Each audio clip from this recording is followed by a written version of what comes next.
So welcome to Not Your Everyday podcast. Thank you very much. I'm glad that you were able to come. So I want to start off with your name and what do you do, because I'm not sure if everybody knows who you are. Yeah, sure. Well, my name's Paul Cleal. I'm these days a non-executive director and advisor working sort of independently, but for the bulk of my career, for 21 years, 16 of those as a partner, I was at PwC, PricewaterhouseCoopers, one of your firm's obviously competitors. Yep. Similar firm, just a bit larger, that sort of thing. Really? Yeah. In what sense? In revenue and profit? Yeah, revenue, you have number to break it down. Yeah. Well, let's not go there. But healthy rivalry, I think, is best to say. So, yeah, I was a partner first, specialising in corporate finance, raising money for infrastructure, advising clients in government and the private sector. Then I got into people side of things. I was for 4 years in PwC UK, board level responsibility, 2 years at the main board, 2 years in the advisory practice, responsible for people strategy, anything to do with the HR function, diversity, recruitment, training, leadership, that sort of thing. And then after that, I guess the third phase of my career was in government. I led the government and public sector practice for PwC UK, and as when I was running human resources, I had a global leadership role as well, as part of a global team for government and public sector. And then finally, the last job I did in PwC, I founded the Africa Business Group, so sort of shared interest that we have obviously in Africa, and through my family's sort of history coming from Cameroon, and that ended up taking me to the board of PwC Africa, the continent-wide practice, and I moved to Lagos, Nigeria for a time as well as part of that. And what was that like? What was that like? It was difficult. So I learned a lot. I think one of the things that you learn through your career is that you learn more when times are challenging than when they're easy. Yep. And if you want to have a shortcut to finding some challenges, then Lagos is a good place, good place to go. There's lots of interesting stories from that actually. But I mean, we can touch on some of that perhaps later. But that's the kind of 4 phases of my career. And right now, having resigned from PwC when I came back from Lagos, I left 2 years ago. I've been building up a portfolio of things to keep me busy. One of those is I'm the deputy chair of the board at Kingston University down in southwest London. I've got a number of other education-related interests. Do quite a lot of work with schools around London. I do some work on equality and diversity for the Premier League, so following another passion of mine, football.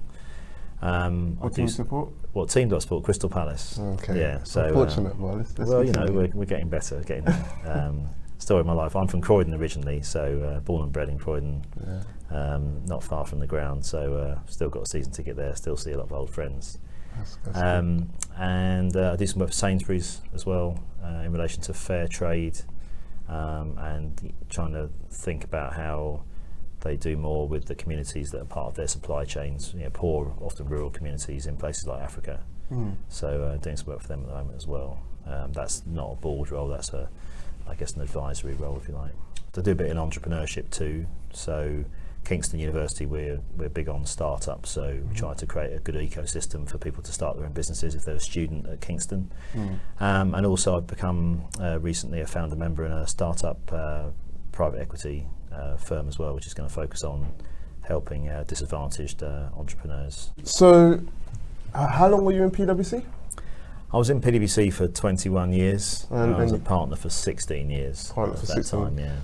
And what's been your proudest achievement till date? So that doesn't have to include PwC, it could be, but since your career started, I guess, what's been like highlight that jumps to mind?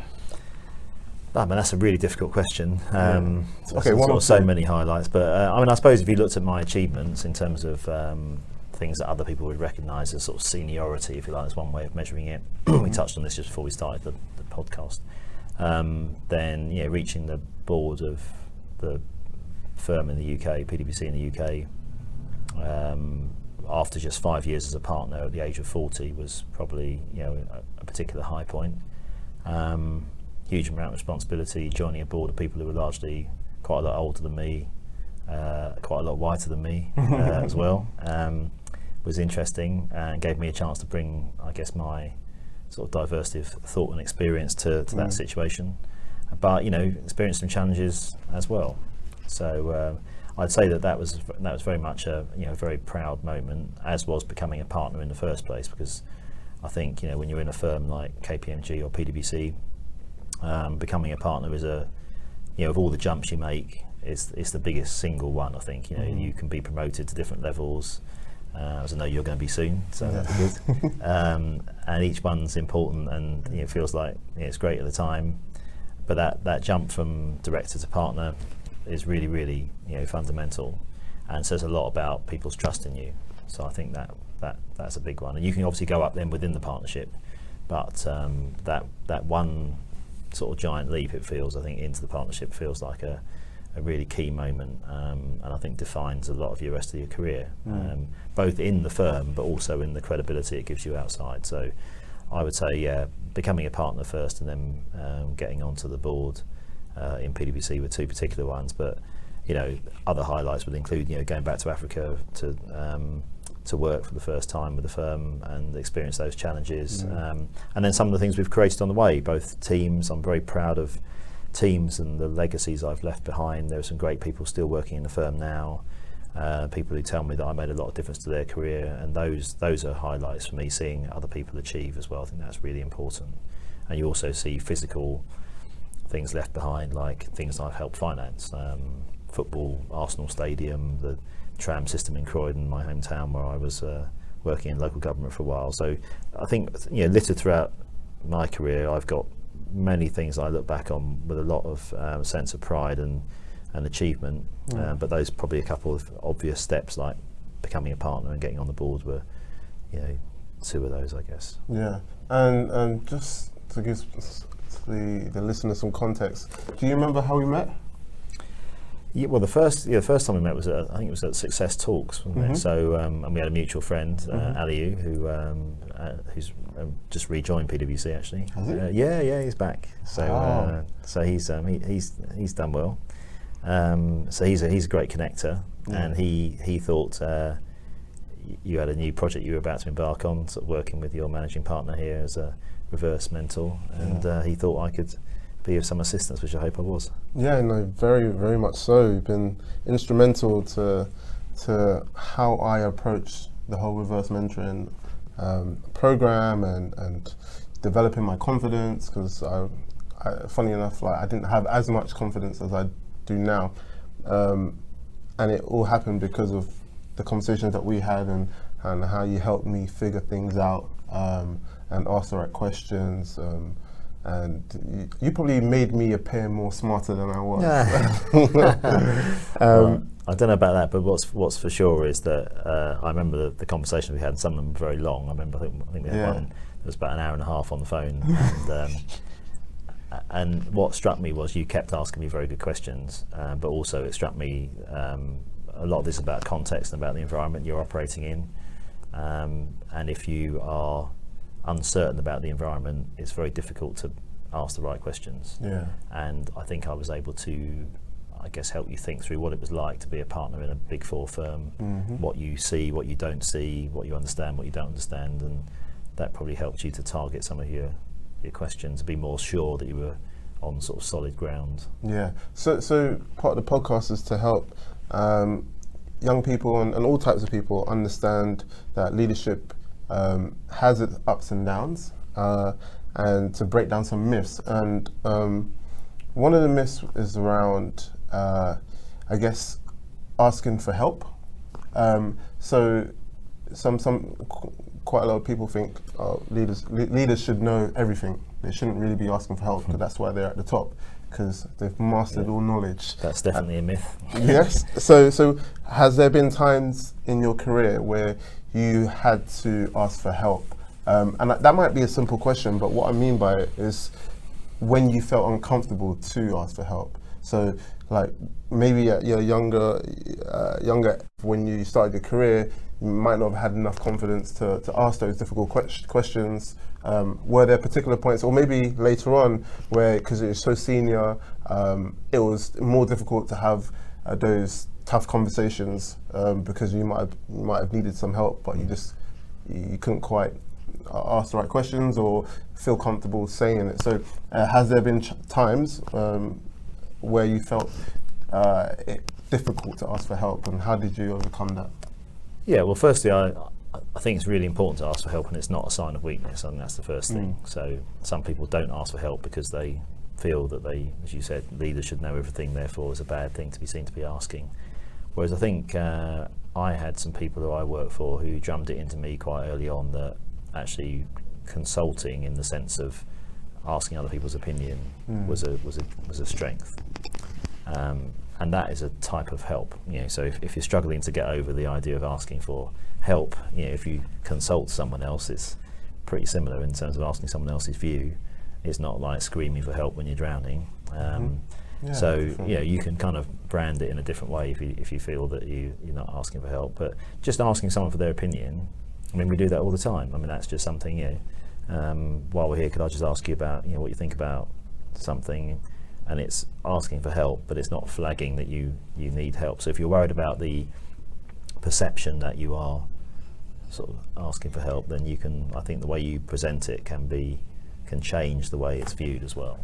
But generally speaking, I think everyone needs help. I mean, it's obviously the case that people who are at the top want to give a feeling of confidence so that people are confident in them. Yeah. Because when it comes to the point when you're announcing a decision that's quite a big call, chances are, incidentally, the leader who's announcing that big call has sought advice from lots of different people.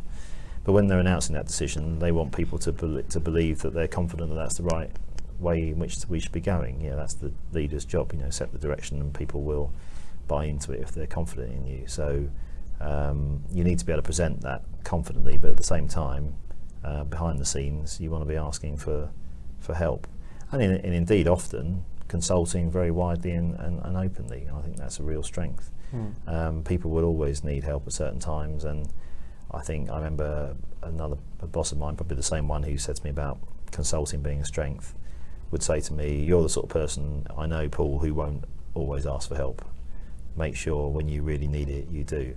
And I remember there was one occasion when I thought to myself, I'm stuck here, and we were on a difficult project in a very political environment, and I couldn't easily see how I was going to get out of this one. And I called him, and he said he'd meet me in the office. I think it was in the evening sometime, and he said he'd meet me in the office at 8 o'clock in the morning. And it was the first time, I think, in my life at PwC I'd really put the flag up and absolutely asked for help. And I turned up at 8 o'clock in the morning. The lights were all off in the office. I thought, oh no, he's not here. And then I spotted that the guy in question, partner called Nigel, had slept in the office all night to make sure he was there in the morning for me. Wow. So I mean that as a sort of show of I mean, he didn't have to do that, but he lived a fair way out of town, and I think to be honest, he'd been out for a few drinks the night before. But he could have made it. He could have made it home. Maybe if he hadn't been meeting me at 8 o'clock, but he was absolutely sure he wasn't going to be late, or because he knew I was going to a meeting that was really important at 9. So he was there, and I think I've always tried to be there for people in the same way. So asking for help is really important, but also you need to have people on the receiving end who are going to come and help you. And I was lucky on that occasion, and on other occasions to have people around. But it's certainly not a sign of weakness. I think work has become, and life in general has become, much more complicated, and nobody knows it all. And what skills allowed you to unlock being vulnerable? So can you tell some stories or some instances where you've had to be vulnerable and open up in order to express something that's happened, or to move the project on forward? Has there been points where you've had to be vulnerable and almost just maybe if it's not yourself, you had to kind of? No, I mean, I think there are plenty of times. I mean, I think Again, vulnerability is a word that can sound like weakness. If someone is vulnerable, it sounds like they're in a weak position. I think what people are looking for is authenticity a lot, and they want to trust people. And often trust comes down to some form of disclosure about oneself in some way. And I've regularly done that. I mean, I'm quite happy to tell people my story, because I think there is the risk that if you're the most senior person in the room or department or whatever, and people will assume that you always had it easy, that you never had any trouble, you got to the top and it was a breeze. But of course they don't see that. They don't see what you've been through on the way. So and those moments of self-doubt, when things look like they're going horribly wrong, possibly because they are going horribly wrong. And I think being willing to share those experiences with people and about how it felt, not just what happened but how it felt, it's very powerful, because people will see that the time they're going through might feel difficult now, but people get past that. So lots of situations where I've told people about my personal background, some of the difficulties I faced growing up, single mother in Croydon who sort of struggled to sort of make ends meet a lot of the time. Didn't have a huge amount as a child, but I had enough. I didn't really want for anything, but it wasn't because we had a whole lot of cash to spend, and not having a network of people who worked in the sort of places that I have done for most of my career. And I think that in particular is a big. If you have got that network, it's a big plus, and if you haven't, you need to find people to help you. And I was fortunate to be able to find that help and get people to help me develop my career. And confidence as a result, because it's all about confidence is often about familiarity with what's going on in the environment around you. Could you explain a bit more about your idea of confidence and how it affects the environment around you and how you operate? Well, I think a lot of it is to do with familiarity or knowing what's going on in the environment. So if you take an experience that happened to me very early on in my time at Price Waterhouse, as it was then, I went to my first business dinner. There was probably, about 15 people there, table in a corporate dining room, cutlery set, and the first time I realised I had no idea which end of the cutlery to start with and what to do with the cutlery once I picked it up. And I basically just took it a bit slow, watched what other people did, had a look around the table, saw that people were starting from the outside in and putting their knife and fork in a certain way, certain angle down on the plate, and just did the same and copied it.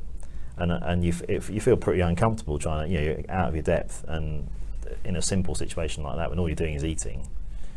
And then there's the question of how you break into a conversation, which when you're panicking about eating is kind of even harder than it would be when you're junior as well. Eating is political. It's very, yeah. So there's what you eat, and I mean, if you're faced with something you've never seen before, what do you do with it? Exactly. I've had a go. I stupidly ordered a globe artichoke on one occasion and realised I had no idea what to do with it, and I still don't know how to cut an artichoke, but without ending up in hospital. So that's pretty embarrassing. So you can kind of show yourself up, and that's what I mean about lack of familiarity in a situation. And in simple, essentially sort of business stroke social situations like that, you've got some hazards that that will show you as someone who's not comfortable. Whereas someone who's confident, seen it all before, will go in and presumably know how to cut a globe artichoke up in a way that I still don't. And know where which part of the cutlery to use first, and so on. And being familiar with the situation is really, really important.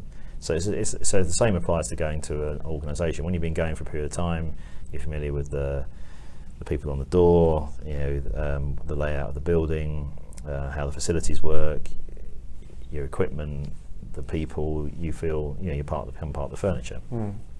And that allows you to become more confident. You're bound to be more confident. You are walking into a completely new situation where you don't know anything about the building, the people, or anything else.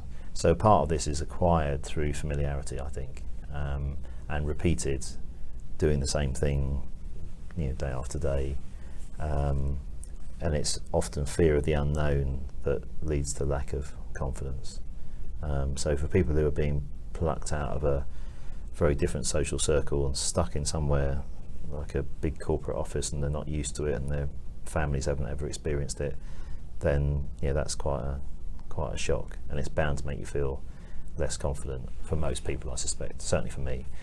There are some people who have been brought up in a certain way where they're kind of taught to adapt, but I didn't go to Eton, so I wasn't one of them. Yeah. So what was your childhood like?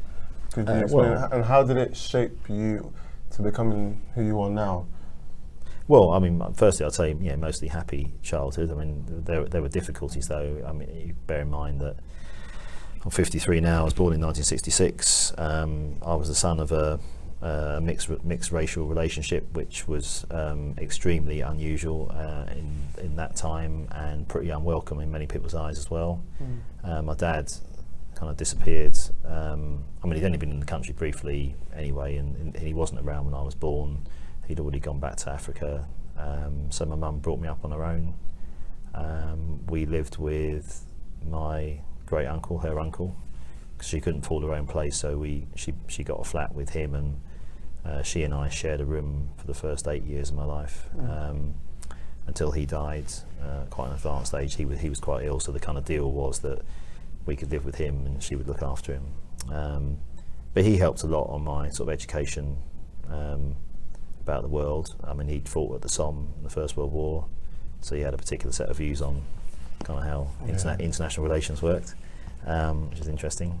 He'd been a policeman in the Second World War, and he taught me a lot about the world and capital cities and flags and presidents and stuff like that, and it gave me, I think, a very global outlook. And I was always keen to know a bit about where my dad had come from and stuff like that as well.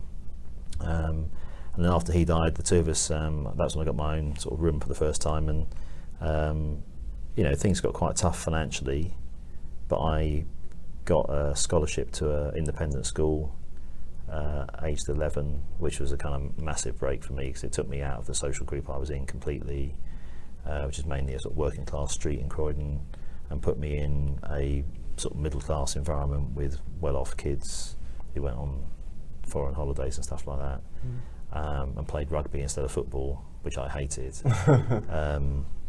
But so I had a major social adjustment at the age of 11, probably through to 14. And also I had sporadic contact with my father sort of during my early years, but that dried up completely in that period as well, so that was quite a hard time. And my mum was very ill. She got breast cancer and nearly died, so there was a whole bunch of things going on that made life pretty unstable. But from the age of 14 onwards, things settled down. My dad reappeared actually from time to time. He'd pass through London, I'd sort of go and meet him, beginning to the process of getting to know him. That also, I think, helped my confidence. And things started going well at school, got good exam results, got to university, and I think the next big setback was really as I was about to start work after university. My mum died, got cancer the second time around and died, and that kind of was a difficult period. I'd actually got a job with Pricewaterhouse to do audit and accountancy, and she died about 6 months into that. So that first 6 months I've been working pretty hard, trying to study, but not finding it easy to concentrate, visiting a terminally ill mother in hospital and going back home, and then sort of repeating the same sequence. And I was pretty fed up by the end of it, to be honest, and I decided I wasn't cut out for accounting and auditing. So after she died, I packed that in and went into local government. And that was on one level a kind of suicidal looking move, because it was leaving a top firm like Pricewaterhouse and joining the Croydon Council. But I think it was a process of me of sort of going home and sort of going back to that what's familiar. I'd been my now wife Suzanne moved in shortly after my mum died, and we've lived together ever since, and that's 31 years now, and that's been a fantastic relationship and been a massive source of strength to me. And she's sort of still my best friend, and is a great laugh. So you have those formative periods, like when I was 11 to 14, and then kind of probably worse when I was 21, when mum died. And I think that puts a lot of the rest of the stuff into perspective, so that later in life, going into a meeting, facing a difficult day at work, what's the worst that can happen is a question I often ask myself. And the worst was not actually that bad. And that's another way of getting confidence to deal with things, that you've been through much more difficult times, and you bring strength from those sort of periods of tough times into your daily work, and a perspective that says, let's not get tied up in politics. Yeah. You see it so often in people, worrying and fighting about meaningless things. And I think when you've been through some difficult stages of your life like that, you just think, well, that's a bit pathetic, really, isn't it? And you just kind of get on with it, and it helps just to cut through some of those not really important issues. So I think confidence again comes sometimes from strange places, sometimes comes from those most difficult, challenging times, and the ability to know that you've got over those times and prospered again is very important, because I think when you're in those difficult times, it's quite hard to see the other side of it, and your friends and that get you through it. But how did you know you were developing confidence? Well, Because when you went through a hard time. Yeah, well, I don't think you. The first time, I don't think you do know it. I think it's always good to process things and reflect later and see what you've been through. Yeah, because at the time it's a pretty dark sort of existence. There isn't a lot of good news at that point. I'm thinking, when I'm 21, I don't like my job. I'm not cut out to be an auditor. My mum's just died, and kind of she's been my rock for my whole life. I don't really know my dad. He's in Africa. So where do I go from here? And where I went from there was I took some time out, thought about it quite quickly, took this job in Croydon, met a great boss who made a big difference to my career, gave me a good chance, went off to Cameroon to meet my dad and get to know him and the family, and kind of started again, really. I started again, living with Suzanne, and but inevitably at that sort of time you are not going to have the best year of your life. 1988 was not great, but not long afterwards, having learned from that situation, and I think learn what's important to you. And as I say, this point about perspective, I think is very important. It's very easy to get carried away with what's going on in the weeds of what seems to be important today, but there's a whole lot more important things going on, and you never know what's around the corner. So I think, processing what you've been through, realising that you got through it and you've got some strength and some good qualities that help you do that, it's important to reflect. So reflection is key. Learning through hard times is key to develop confidence. Who were the most important people in your life that helped you make a difference and gave you perspective? So, like, how did you know? How did you know how to identify them, and then how did you know what type of questions to ask them to make you a better person? Yeah, that's a good question. I mean, some of those people are inevitably close family. Yep. So my mum would be an obvious one, and she had very strong values. Probably you would describe them as Christian values, probably. I guess in terms of the nature of them, although not expressed to me in a religious way necessarily, but that was very important, and I guess she taught me basically how to live my life. So that becomes a guide, a set of values that get you. You've got a kind of chart to work out how you deal with the situation if it comes to sort of doing the right thing or the wrong thing. So that's an really important starting point. If you've got that, I think that's great. And then in the sort of last 30 years, having Suzanne around as a person to share experiences with and go through a lot of things together, learn, reflect together, has been very important too. But in a work environment, there have been a few people, I think probably when I went to work for Croydon Council, David, who was my boss there, who was the Deputy Chief Executive, he was fantastic.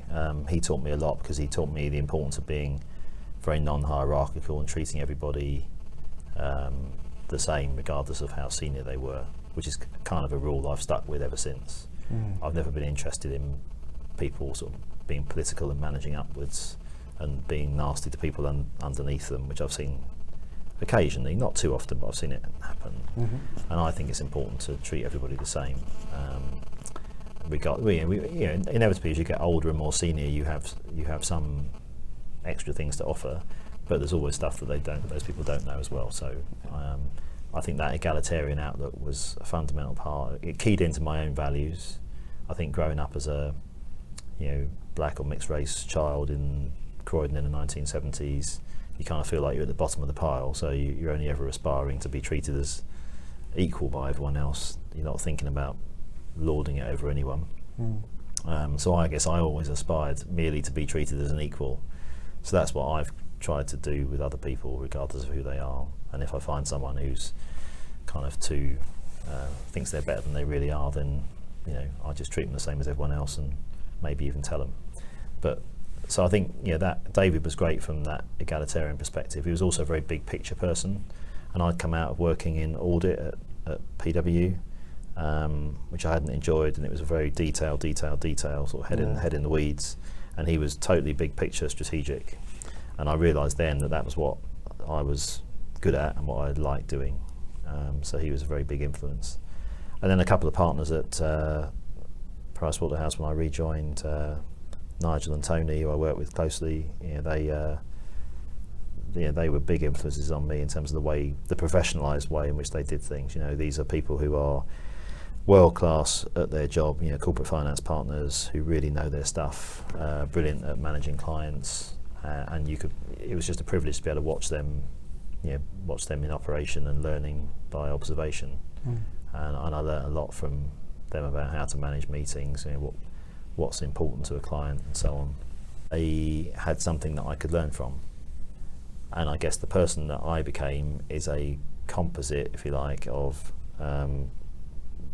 Tony, David, Nigel, my mum, Suzanne definitely, yeah. I mean, those are big influences on my life, and people that I've spent a lot of time with, I've known for many years. But I hadn't known any of those people at work for many years before they had a big impact on me. That was really quite early in our relationship. So we've stayed in touch because we became close. But what they taught me was really important. I mean, Nigel taught me a lot about what went on in the partnership, and how it worked, and what it was like to be in it, and what sort of behaviours were important to become a partner. So the sort of stuff that we were talking about on the phone about the partnership, a lot of that I first learned talking to Nigel. We'd be on an away trip somewhere, working a client in Scotland, having dinner. It's a good opportunity, you've got someone, captive audience, no one else to talk to. So there's two of us in a hotel having dinner, talking about stuff to do with work. I learned a lot about what really goes on in the background. And those people interactions are critical, and I would encourage people to observe those people interactions very closely and try and work out what's really happening, rather than just take everything on face value. There's a lot going on in people's body language, the way they speak, and if you're good at understanding and interpreting that, then it makes life easier. So I'm definitely a composite of those people, and probably a few others as well. So Paul, how do you know what you're good at? Well, I hope I know what I'm good at. I think. Well, you got hindsight now. Yeah, if you cast your mind back, Yeah. so let's say 21, because that's like a typical age where you leave school, you leave university, and you're starting your career, and you're entering the workforce, and you're no longer spoon-fed by the whole educational system. You're out on your own. Like, if you cast your mind back to that age, like, how do you know what you're good at, but also to choose what career path? I mentioned before, detail versus big picture. I worked out quite early on I was good at the big picture stuff. I can do the detail, but I don't really enjoy it so much. Yeah, but how did you know you were good at big picture? Because the reason why I asked that question is because I didn't know what I was good at. Like, I was just assuming that I was good at this because I fell into it. So, for example, I did economics because I thought I liked it. I still like it, but that doesn't mean that you're good at it if you like it.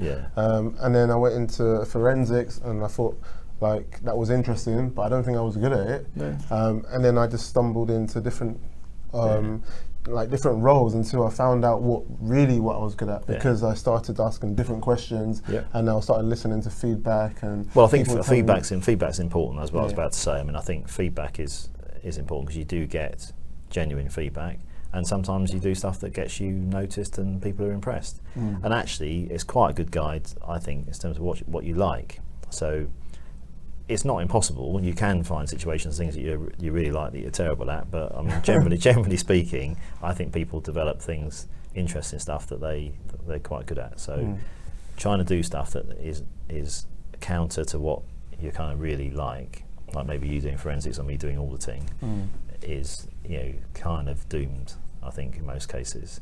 And the best you'll get is to be competent at something that earns you some money.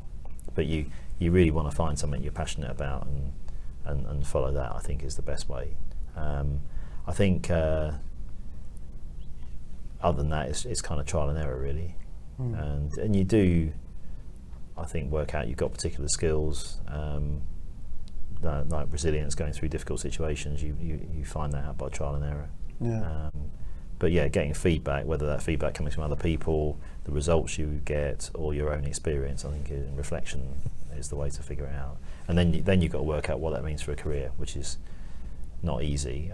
So was there ever a time when you realised you didn't have to be somebody that you're not?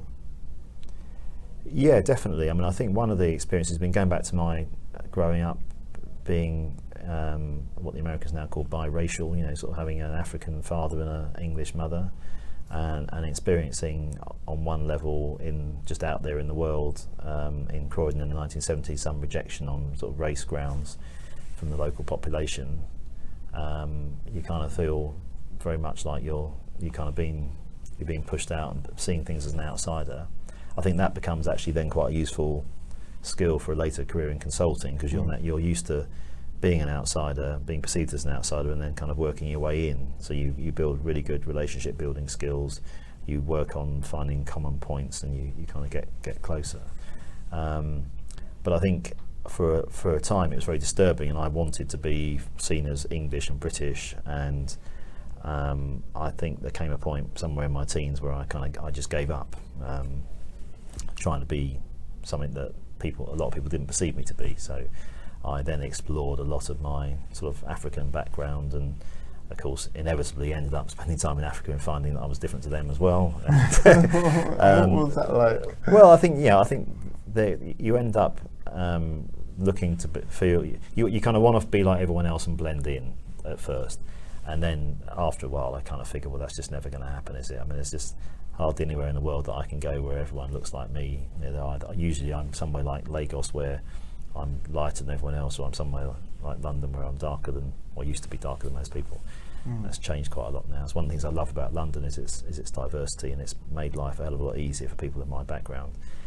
So I feel more at home now than I probably ever have. But I think there is this kind of identity issue for a lot of people out there, and whether your identity is, whether it's a sort of national thing or whether it's part of your profession, you can end up trying to be something you aren't if you're not careful.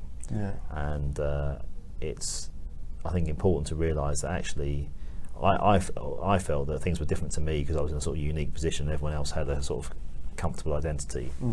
But the reality is that most people are struggling on some level, don't feel they fit in completely. And it's easy to think that you're the only one when actually everyone's got their issues with the changing nature of society. But I think it meant that I became able to go back to the adaptability discussion. I think I got used to having to adapt as a result of that kind of early identity confusion, if you like. And it served me well later, because I can be at the same time in a group like an organisation. I can be an insider and get to know people and be popular.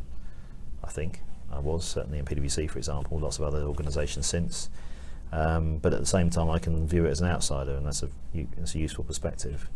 And to be able to flip between the two, I think, is very important. So it comes back to one of your earlier questions about trying to work out, with hindsight, what your strengths are, and being able to move between being an insider and an outsider, being a bit of a chameleon, can be useful. I think trying to conform creates stress, because if you're trying to get, and someone gave me some very good advice about 15 years ago, a business school professor who wrote a book about authenticity, and he said you have to conform enough to be successful in an organisation, a society, but if you have to conform too much to the point where you become uncomfortable, then that's when you've got to either get the organisation you're in to change, or you best find somewhere else to go. But good there's advice. you should only conform so far. Yeah. But you should accept that you have to conform A little.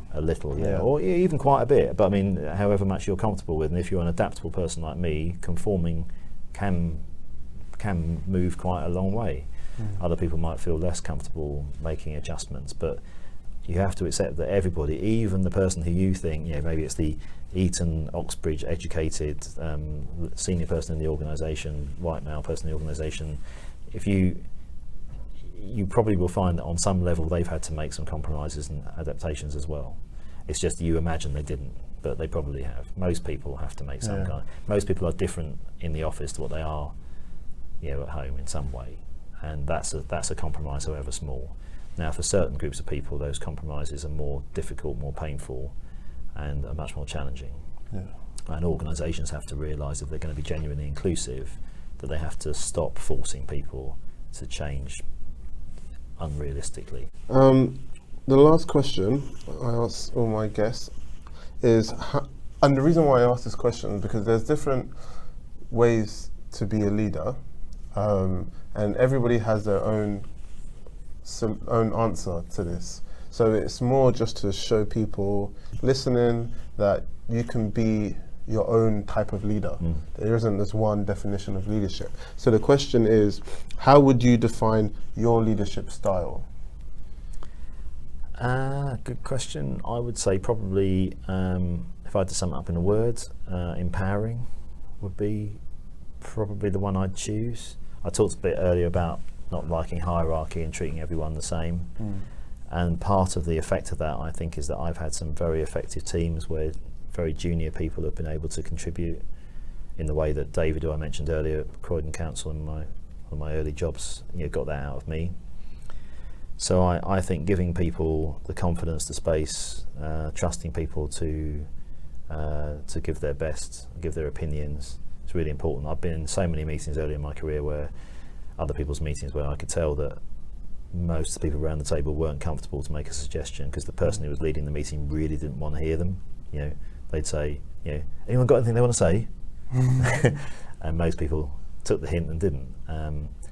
I often spoke up in those situations, but I could see how difficult it was for a lot of people. So I think leadership is it's not about you as a leader, it's about other people. Some people say leadership is about followers, and that's one way of putting it. But it's certainly about the people who work with you. It's about getting the best out of a large group of people, a large and diverse group of people. And that means being inclusive in the way you do things, bringing everyone in, listening to everybody. Listening is a really important skill, more important than talking. Cool. Thank you, Paul, for joining us on Not Your Everyday podcast. And I thought it was a really good conversation, and I'm hoping people listening would have got something from that. I certainly did, and yeah. Well, great. Thanks, Ollie, for having me. It's been a pleasure. Great. How do you think it went? Yeah, I enjoyed it. Was it all right? I mean, I think one of the things I've learned about this sort of stuff is that there's things that you say, and there might be throwaway lines as far as I might not remember what they were, but someone out there will watch it and it sort of pings, and that's what makes these things worth doing. It's not as if everybody takes the same point out. Yeah, and it's so key. It's like the things that you think are just normal to you, somebody might be like, that's a genius idea, like, I never thought of it that way, and that's something that you're just kind of used to. So those throwaway ideas or throwaway points are actually the gems.